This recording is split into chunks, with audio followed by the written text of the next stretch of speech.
Sorry. Hassan Mohammed, if you're listening, sorry, I've just remembered to record this. We're talking about question 1 on assignment 6. So yeah,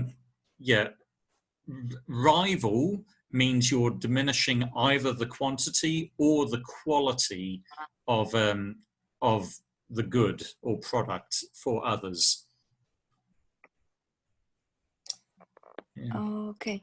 So, Yeah. so what about the animals? Are they excludable? For example, if you go to forest, you will see them without paying. But if you go to the zoo, you have to pay to see them. So in that case, what like? Okay, sir, finish your. Sorry. And after, it's fine. Yeah, I would say what I'm talking about there is wild animals that are in the forest and in the wilderness of Kurdistan. So I'm talking about wild rabbits, wild deer, wild gazelle, yeah, that sort of thing. Snow leopards. That's what I mean. Okay. Yeah. So. So it's not excludable. Yeah. You don't have to pay to see them. Yeah. No, you don't.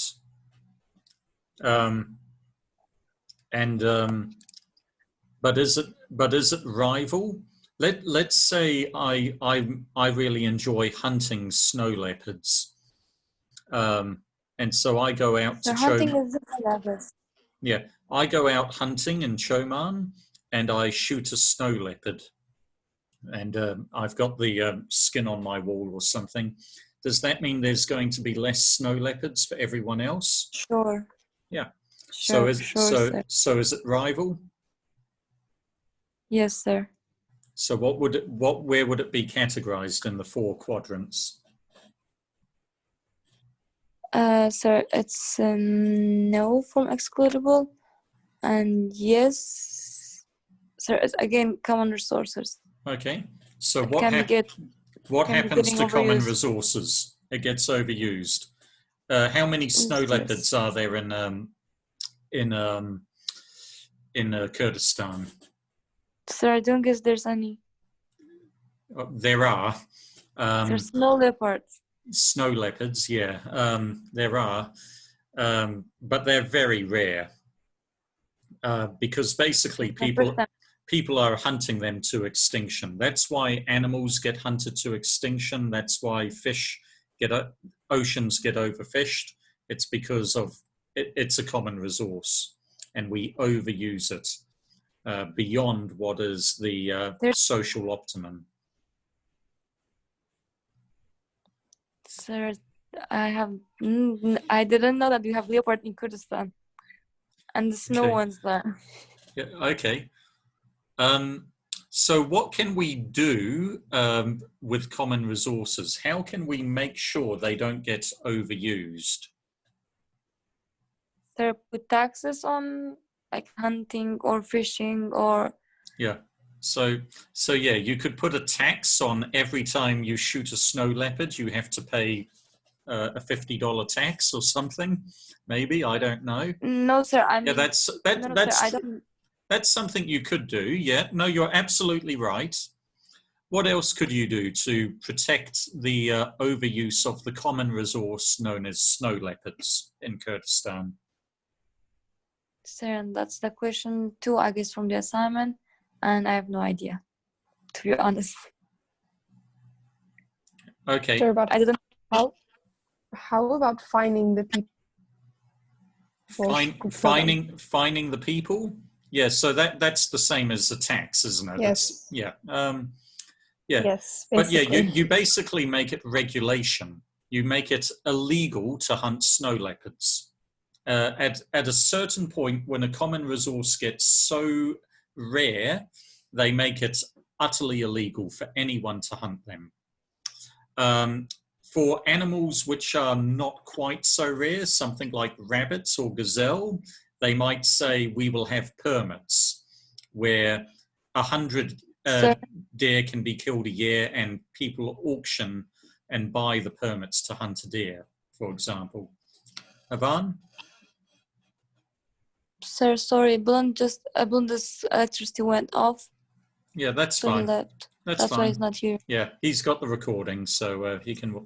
That's just Kurdistan. Don't worry. Hey, here's a question for you.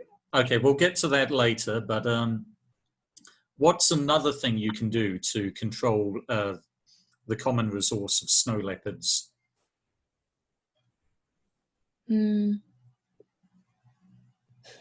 Sir, again putting tax, but that this time a very high amount of taxes. Okay, just a bigger tax, yeah, or fine. Yes. Okay, another way you can regulate it is you can put landmines in the snow leopard territory. Okay, landmines. Sure, that's cruel. This is a regular, but okay. Where do the snow leopards live? They live in Mount Helgard, Yeah, Choman, in that mountain. area. Have you been to Choman, both of you? No, sir. Yes, sir. Okay, you've got to go there, Shana. It's absolutely fantastic. It's my favorite part Shana, you of. remember? Yes, sir. Shana, remember I went to that forest? I put it on Instagram. It was there. Oh, yes, I remember. It's absolutely gorgeous. Yeah, I really recommend Yes, you sir. go there, Shana. But anyway, in the 1980s, you had the Iraq-Iran war, didn't you? And Yes. and Saddam Hussein, in his great wisdom, decided to actually litter that part of the country with a lot of landmines in order to try and stop refugees going into Iran and Iranians coming into the country. So we have a big problem with landmines now all along the border of Iran through Slemani, around Choman, around that area. You understand that, don't you? Yes, sir. Now the strange thing is that there was that's a terrible thing. Don't get me wrong here. But there was a little bit of a silver lining with that. At the time, the snow leopard was being hunted very close to extinction. Now, basically, because there's landmines all through the wilderness now, no one wants to go hunting for them in that part of the country because they're scared they're going to be blown up. And so the snow leopards they're no longer being hunted, or nowhere near to the same degree as they once were. So the number of snow leopards has actually gone up since the 1980s because landmines, which Saddam Hussein put down, are actually protecting them. So there was a story. If you go to Choman, if you live there, every now and again you hear an explosion, and it's because of goats in the wilderness stepping on landmines and being blown up. That happens. I think it was about 4 years ago they discovered the remains of a snow leopard that had stepped on a landmine, and it exploded. It killed the snow leopard. Very sad. But the truth is, the threat of poachers is far greater than the threat of landmines to snow leopards. So landmines, even though they do occasionally kill 1 or 2 snow leopards, on the whole, they actually preserve snow leopards.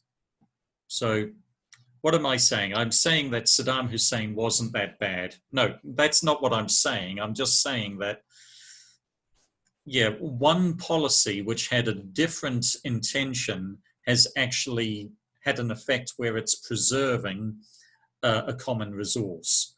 But basically with common resources, you've got to regulate, and you can regulate monetarily, so charging a tax or a fine or selling permits, or you can regulate where you can say you're only allowed to hunt in this area, but this area is a reserve, or no one is allowed to kill more than one animal a year, or something like that, going down the line of regulation.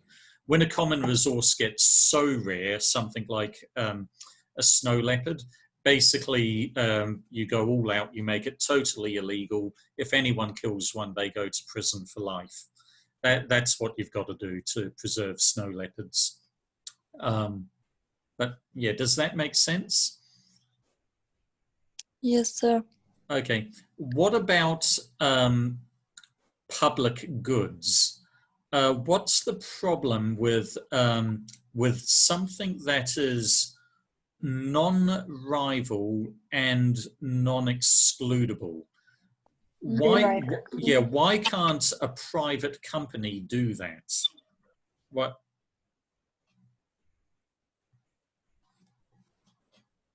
Sir, because of free riders. Free riders. Yeah.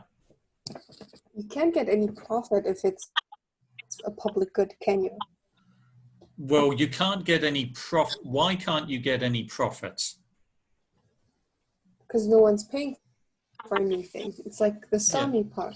Yeah. Like, So what would happen if, say, the government said we can't afford to build a 150-meter road, but Hameen Group, which is a very wealthy engineering firm in Erbil, said we will build it, and then they say, So which one here? Hameen Group. Oh, okay. And they say we will build it, and we will start charging people to use it. And so they write out a letter. Anyone who uses a 150-meter road regularly, you need to send $100 into our office, and you can use it for the year. And that's all they do. Is anyone going to pay that? No, sir. No, Unless it's an emergency case.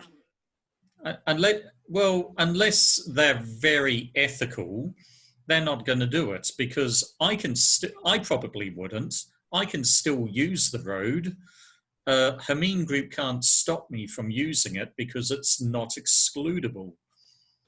And so, yeah, no one has the incentive to pay. You're not gaining anything from paying. And so that's why they won't make a profit, because no one will pay. The only way they can make a profit is if they start putting gates on all of the inroads, and then they're making it excludable. And then at that point, it starts becoming a private good, or common resource, if you like.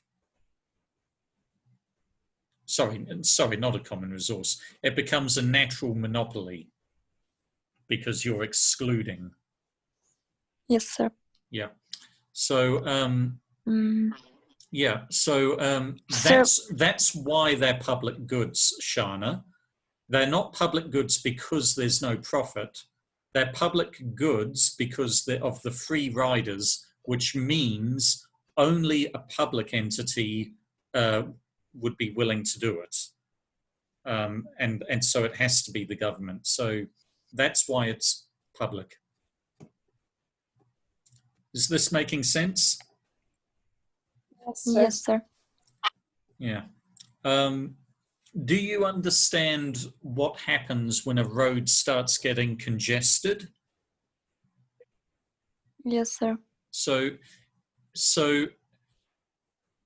okay, 100-meter road at 5 p.m. on a Wednesday night, is that just outside Ain Kawa, let's say? Is that a public good or a common resource? Sir, on Wednesday night, on every day at 5 p.m. it gets too congested. Yep. So it is. Sorry, you don't have to pay for it. Yep. Yeah, you don't pay for it. It's not excludable. Not excludable. So let me look at the chart again. Sir, but if it's congested, wouldn't it be rival? Yes, it would be rival. It is rival. Very good, Shana. So what So would it be called? common resource? A common resource. So what happens to common resources? They get overused. They get overused. So the road is congested all the time, and it reduces the quality of driving for everyone else. And that creates problems for the economy. There's a lot of external costs associated with that. So how can the government fix that? Well, if there's congestion on the road, and it's a common resource that is being overused, what are some of the options the government can do? We need They- another road. They built They can build 120 meter if they. Yep. So what will that do to 100 meter road if they build 120 meter? If they build other roads, what will happen? So, the road that was a common. Yeah, so the road that was a common resource becomes what? Becomes a public good. Very good. And so then it doesn't have the same issue of being overused. Now. And sir, if the government doesn't have enough money to build 120 meter road, they will just put taxes on 100 meter road. If you use it, you have to pay 250 dinar for. Yep. Exactly. Very good. So they would put gates, sort of nuktat teftish, checkpoints all around the ring road. And if you went onto the road, you had to pay 250 dinar. Sure. Very good, Ivan.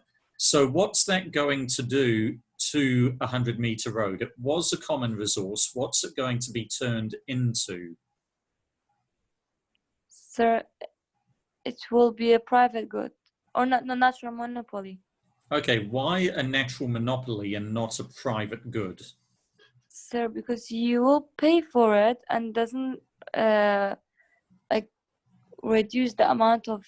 If I'm using the road, doesn't mean Shana cannot use the road. Yeah. So will there be traffic anymore if you have to pay for it? If you get the price right, there will be no more traffic. So if you're using the road, is it diminishing the quality of road available to Shana? No, sir. Very good. Do you get that, Shana? Yes, I do. Okay. So why wouldn't the government do that? Why wouldn't the government just turn it into a natural monopoly rather than a public good? Why go to the expense of building another road? Why not just charge people for using the roads? So I have no idea. Okay. What's that going to do? If you charge people for using a 100 meter road and it goes from being a common resource to being a natural monopoly, it becomes excludable and it becomes non-rival. What's that going to do to the traffic on 60 meter road? Sir, you cannot even drive at 60 kilometers per hour. Yeah. It's going to suddenly become the world's largest car park in the shape of a ring. That's what's going to happen. So, yeah, there's flow-on effects. So there's external costs for everything. So that's why the government would lean towards, building a new road. So, yeah, there is also a cultural thing in the Middle East because no one has ever paid for using a road. People are very reluctant to do it, and so they're going to use all of the back roads instead, even though it's congested. And so, it's a big problem. In New Zealand, we have 2 roads which are toll roads. They're natural monopolies. But it's quite a small price. But yeah, you don't want to price it too high, otherwise it's just going to send people having congestion elsewhere. But there is sort of a lot of people like toll roads because let's say 120-meter road is, they're building it and they're going to make it a toll. They're thinking, do we make it a toll road or do we make it a free use road? So will it be a natural monopoly or will it be a public good? Well, what do you want it to be as a citizen of Erbil who will be using a 150-meter road? What do you want it to be? Do you want it to be free or a toll? Public good. Yeah, you want it to be free. You want it to be a public good. But how are they going to get the money for a 150-meter road? The government. They're going to get it either by taxes or by oil, because this is a rentier state. The government gets their money by oil. So in that event, basically, it's costing everyone, because if the government is using its money for this road, it means it has less money for other public infrastructure. So everyone is paying. Even Dilshan, who lives in the middle of Dohuk, who never goes to Erbil, and he's having to, even if he doesn't realize it, he's actually paying a small part for a 150-meter road in Erbil. Is that fair on Dilshan? Arguably not. Sure. No. So a lot of people say it should be user pays. Right. So rather than making everyone pay for it, you should make those who get the benefit of it paying. Internalize the external effectively. And so that's why some people like toll roads. It's sort of a left and right wing political thing, whether you are a capitalist or a socialist. Does that make sense? Yes, sir, but I'm gonna say something, I don't know if it's bad or not. Go But for it. if you pay for 120 or not, they're still taking the oil. Yep. They're still So taking the oil, but basically there's going to be less money available from oil because you're using some of that money for the road. So when the government gets money from oil, that's your money, Ivan. Even if you're because the government then uses that for public infrastructure such as the Peshmerga, such as roads, such as public schools, and you benefit from that, the parks. And if they didn't get the money from oil, they would be taxing you. That's what they would be doing. So I can tell you that when I live in New Zealand, my salary is better in New Zealand than it is here. But my tax, I pay about 25% of my income on tax. So I have to send in thousands of dollars to the government every year because the government is not like Kurdistan. It's not a rentier state, which means it gets its money from a natural resource. It gets its money from taxing citizens. That's just the way it is. And so if someone is building a road, if there's a road being built in a different city to me, I would rather it actually be a toll road because I don't want my tax money being used on a road that I'm never going to get the benefit of. So that's just a way of looking at it. So that's why some people like toll roads, if that makes sense. yes, sir, it makes sense. Yeah. So basically the way the world is going, it's going towards user pay at the moment. So increasingly in countries like America and also Europe, there are becoming a lot more toll roads that you pay when you go onto the road, and part of that is technology. You can now get special um, monitors, so you don't even need to slow down every time you drive onto the road. There's a little laser that zaps your car, and it deducts $1 from your bank account or something like that. So it's becoming a lot easier. But that's the way the world is going. It's going towards user pays. The world is becoming a little bit more right wing at the moment. That's just a trend. But we're getting into politics here. You understand that though? Yeah, how roads work?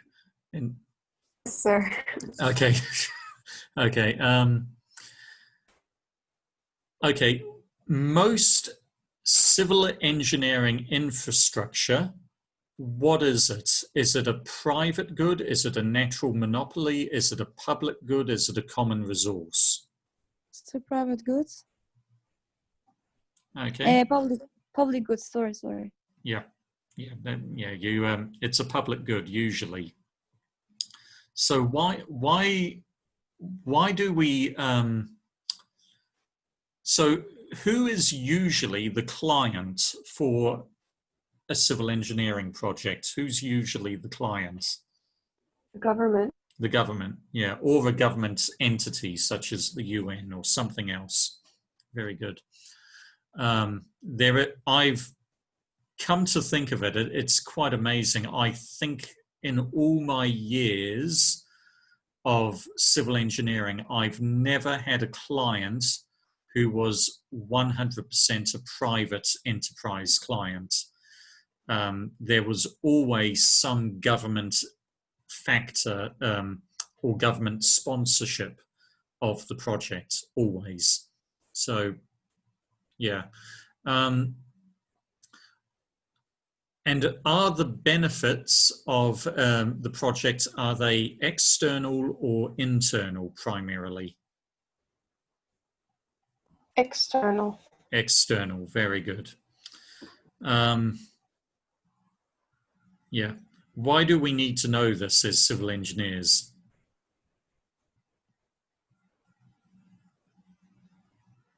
It's a good question, sir. Okay. Ivan? What? There's a cockroach in my room. Wait until I'll kill him. I'll come back. Okay. Very good. Yeah, that'll go on YouTube later. Yeah. The reason we need to know this is because when we are assessing whether to do projects or not, we're often hired by the government to assess a situation. Is it worthwhile doing the 150-meter road project, for example? We need to do a cost-benefit analysis where we're weighing up the costs with the benefits. Now, that's easy if it's a private project like building a hotel high-rise. You're basically trying to work out, is the business going to be profitable or not? If it's going to be profitable, you build the hotel. If not, you don't. That's easy. But if you're assessing something that will be a public good, you need to assess external costs and benefits. So work out how much will it reduce the amount of traffic time? How much will it? How many cars will be using it? How many? How much faster will people be able to get to work? How many more people will want to build houses in this part of the city? How much more foreigners will be willing to move to Erbil because it's a nicer place to live? There's less traffic jams, and they can help with the universities and other enterprises in Erbil. How many? How much will it reduce rents around the country, around the city? What will be the economic stimulus because of that? And so on and so on. there's going to be a myriad of external benefits that you need to assess and quantify, and that becomes part of your cost benefit analysis in determining whether you should build a 150-meter road or not. So this is called a feasibility study, whether you should build a project or not. It's based on a CBA, a cost benefit analysis. So that's why civil engineers need to know this, because you're often very much involved in a project initiation. And depending on what the external benefits and costs are, that's going to determine how you shape the project. Not only deciding will we go ahead with the project or not, but what the project scope will be. How many lanes should a 150-meter road be? Should it be low cost and low quality with a short life cycle, or should it be high cost and high quality with a long life cycle? The road will last a long time. That's what I mean. So all of this is where we're feeding into project management, which is a UG4 module that you'll do with me next semester or next year. So we would have gone more into the overlap of civil engineering and economics in more depth if we had had a slightly longer semester, but we can't. But anyway, are you comfortable with finishing assignment 6 now, both of you? Sir, yes, but the last question, when you said that Vice Chancellor is angry at Mr. Allen because he put his videos on YouTube, so I have no idea why. Okay. Sir. Okay, so, okay. Are you paying for my lectures, Avan? Yes, sir, I do pay. Okay. Are my lectures, when we're on campus and you're sitting in my class listening to my lectures, are the lectures excludable?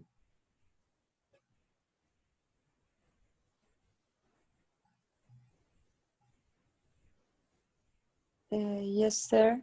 Why are they excludable? Sir, because I paid for your class. That's why I can attend. Yeah, I've got a register. Isn't it like that? Yeah, I've got a register that the registry give me with all 5 of your names. And if you're not registered in the class, I kick you out of the classroom. That's what I do. Sir, your voice was cutting off. Yeah. Okay. So when we're on campus, I have a list of everyone who has paid for the semester of civil engineering. So Shana, Avan, Hassan, Balind, Mohammed. If you're not on that list, I'm not going to let you into the classroom. Now, what happens with YouTube? What if I put my my lecture on YouTube? Is it excludable? No. Okay. So what would happen if every teacher put their lectures on YouTube? Would you have much incentive to pay for the semester? No, sir. Yeah, you would want to become a free rider. Yeah. And you even though you still need to do the exams and everything, and you would say, sir, I don't want to do the lectures. You would go to registry and say, can I just pay to do the exam? And you would be putting pressure on the Vice Chancellor to basically get a cheaper price just to do the exam. And the Vice Chancellor doesn't want that, because I think 9% of the university's expenditure is from fees. It's from paying 5,000 a year or whatever it is for the fees. So that goes to 9% of our running costs. Okay. So yeah, that's why. That's, yes. By me Thank you. putting my lectures on YouTube, I've run the risk where basically my lectures are no longer excludable. Anyone anywhere in the world can watch my lectures. So yeah. Sir, they are really helpful. Yeah. And Yeah. one day maybe you become a YouTuber. You get paid from YouTube. Yeah, possibly. I'm sorry. You get money. Okay, but possibly what's more likely is Salahuddin University will see my lectures, think these are really good, and rather than paying someone to teach civil engineering, engineering economics, they're just going to show my lectures on a TV screen in their campus, and then everyone is slowly going to go to Salahuddin. They say, why are we paying for a UKH degree when it's the same curriculum, same lectures at Salahuddin? And so I've basically given out the